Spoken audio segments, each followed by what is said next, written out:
পুত্র ইজিদের কাছে মাথা নত করে হাসতে হাসতে তাকবীর দিতে দিতে জিহাদের ময়দানে যাবে, বুকের তাজা রক্ত ঢেলে দিয়ে কারবালার ময়দানে শহীদ হয়ে আল্লাহর জান্নাতে গিয়েছিলেন।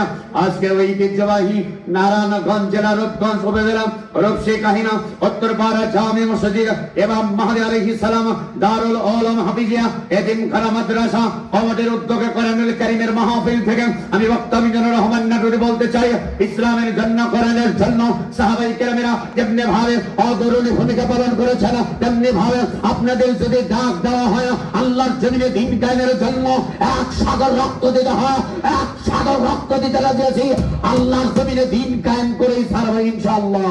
তারা তারা রাজি আছেন যদি হাত আমি দেখতে চাই।